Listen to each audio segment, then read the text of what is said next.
semuanya, kenalin, aku Gani Alenisa. Jadi, hari ini aku bakal ngejelasin tentang sistem kepartaian. Wow, kira-kira kita bakal bahas apa aja ya? Tonton sampai habis ya. Sebelumnya, aku bakal ngejelasin dulu tentang latar belakang dari sistem kepartaian ini. Sistem kepartaian mengacu pada organisasi dan struktur partai politik yang beroperasi dalam suatu negara atau sistem politik. Sistem kepartaian mencakup aturan dan prosedur yang mengatur kependirian, pemulihan kepemimpinan, pendanaan, dan peran serta partai politik dalam proses politik. Terus apa sih sistem kepartaian itu?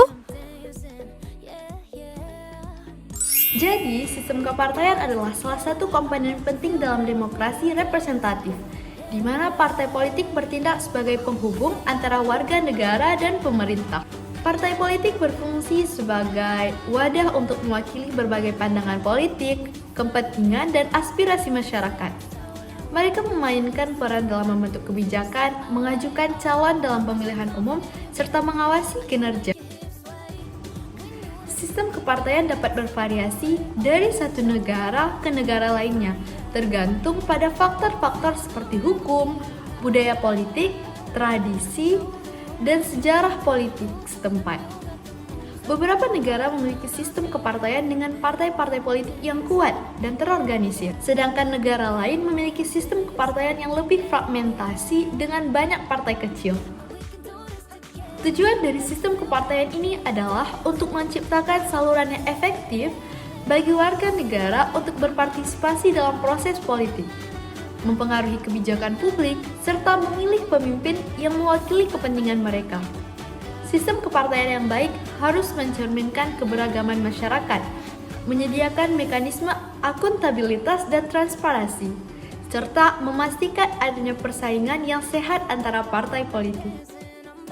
Selanjutnya ada klasifikasi sistem kepartaian. Yang pertama ada sistem partai tunggal. Sistem ini menyatakan bahwa satu-satunya partai dalam suatu negara maupun partai yang mempunyai kedudukan dominan di antara beberapa partai lainnya. Pola partai tunggal terdapat di beberapa negara, yaitu ada Afrika, Eropa Timur, dan RRC. Maksud dari partai tunggal ini adalah hanya satu partai yang terdapat dalam suatu negara. Selanjutnya, mengenai kelebihan dari partai tunggal. Yang pertama ada stabilitas politik. Yang kedua ada konsentrasi pada pembangunan nasional. Yang ketiga, kepemimpinan yang konsisten. Dan yang terakhir, mendorong solidaritas nasional. Ternyata, partai tunggal juga memiliki kelemahan, yaitu yang pertama, tidak ada kontrol sosial. Yang kedua, tidak mengenal politik demokrasi. Yang ketiga, tidak ada kebebasan pers. Dan yang terakhir, tidak ada pengakuan hak kebebasan berpendapat.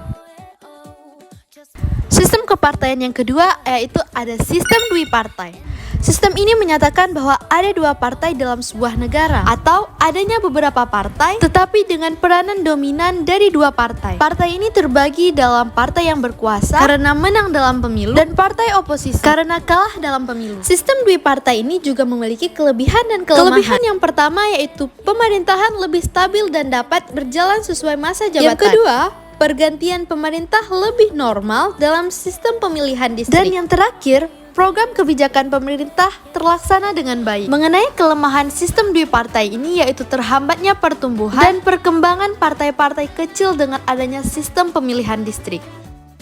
Nah, selanjutnya ada sistem kepartaian yang terakhir nih, yaitu sistem multipartai. Sistem multipartai merupakan adanya partai-partai politik yang lebih dari dua partai dalam sebuah negara. Sistem multipartai pada umumnya berkembang di negara yang memiliki keanekaragaman dalam masyarakat, di mana terdapat perbedaan ras, agama, dan suku bangsa sangatlah kuat. Negara yang menggunakan sistem multipartai adalah Indonesia, Malaysia, Belanda, Prancis, Swedia, dan lain-lain. Sistem multipartai tidak memiliki satu partai yang cukup kuat untuk membentuk pemerintahan sendiri, sehingga terpaksa membentuk koalisi dengan partai lain. Selanjutnya, mengenai kelebihan dan kelemahan dari sistem multipartai. Sistem multipartai memiliki beberapa kelebihan. Yang pertama, adanya kebebasan untuk mendirikan partai hingga menjadi pemimpin partai politik. Yang kedua, partai politik melakukan kontrol sosial lebih banyak. Yang ketiga, masyarakat diberi banyak pilihan partai yang sesuai dengan visi politik mereka. Selanjutnya yaitu kelemahan sistem multipartai. Yang pertama, pemerintah terkadang ragu dan banyak program yang kurang efektif. Yang kedua, sistem sistem multipartai cenderung lamban dalam meningkatkan pertumbuhan ekonomi. Yang ketiga, menurunkan fungsi nasionalisme terhadap negara. Dan yang keempat, belum pernah membentuk negara yang besar dan kuat. Selanjutnya mengenai sistem kepartaian di Indonesia. Konstitusi kita, Undang-Undang Dasar 1945 memang tidak mengamanatkan secara jelas sistem kepartaian apa yang harus diimplementasikan. Meskipun demikian, konstitusi mengisyaratkan bahwa bangsa Indonesia menerapkan sistem multipartai. Hal ini terdapat pada pasal 6A ayat 2 Undang-Undang Dasar 1945 yang menyatakan bahwa pasangan presiden dan wakil presiden diusulkan oleh partai politik atau gabungan partai.